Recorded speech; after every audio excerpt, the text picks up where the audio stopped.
ഏതായാലും ഇക്കാര്യം നിലമ്പൂരിലെ ഉപതെരഞ്ഞെടുപ്പിൽ സ്ഥാനാർത്ഥിയെ നിർത്തണമോ വേണ്ടയോ, നിർത്തുന്നുണ്ടെങ്കിൽ ആരായിരിക്കും എന്നതിനെ സംബന്ധിച്ച് BJPയുടെയും NDAയുടെയും സംസ്ഥാന നേതൃത്വം ഉടൻ തീരുമാനമെടുക്കും.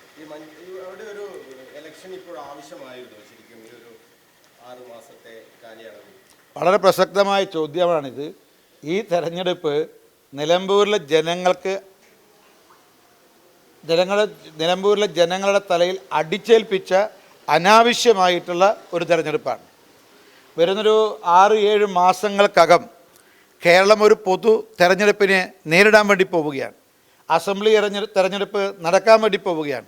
അതിന് തൊട്ട് മുമ്പ് പഞ്ചായത്ത്, മുനിസിപ്പൽ കോർപ്പറേഷൻ തെരഞ്ഞെടുപ്പ് നടക്കാൻ വേണ്ടി പോവുകയാണ്.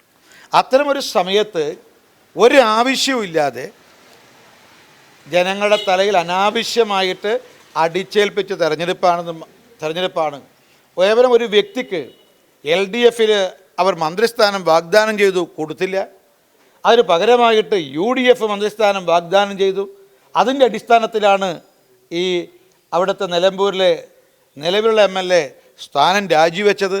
ഒരു വ്യക്തിയുടെ അധികാരമോഹമാണ്.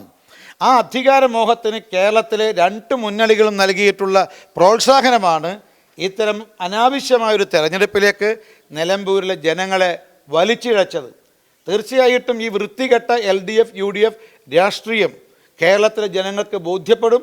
അവർ ഏതായാലും വരുന്ന പ്രാദേശിക തെരഞ്ഞെടുപ്പിലും 2026 നിയമസഭാ തെരഞ്ഞെടുപ്പിലും കനത്ത തിരിച്ചടി ഇരു മുന്നണികൾക്കും നൽകും എന്ന കാര്യത്തിൽ യാതൊരു സംശയവുമില്ല. ഈ PV അൻവറിൻ്റെ ഒരു അവസ്ഥ ഏത് രീതിയിലാണ്? വലിയ ഇപ്പോൾ LDFലും ഇല്ല, UDFലും ഇല്ല എന്ന അവസ്ഥ. BJPയിലേക്കൊക്കെ നോക്കുന്നുണ്ടോ?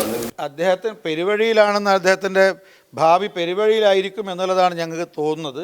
ഇനി അദ്ദേഹത്തിൻ്റെ രാഷ്ട്രീയ നിലപാട്, എന്ത് രാഷ്ട്രീയ നിലപാടാണ് അദ്ദേഹം സ്വീകരിക്കേണ്ടത് എന്ന് അദ്ദേഹം തീരുമാനിക്കേണ്ടതാണ്. ഞങ്ങൾക്ക് അതിനെക്കുറിച്ച് പറയാം. പക്ഷേ ആ നിലപാടിനോട് ഞങ്ങൾക്ക് വിയോജിപ്പാണ്.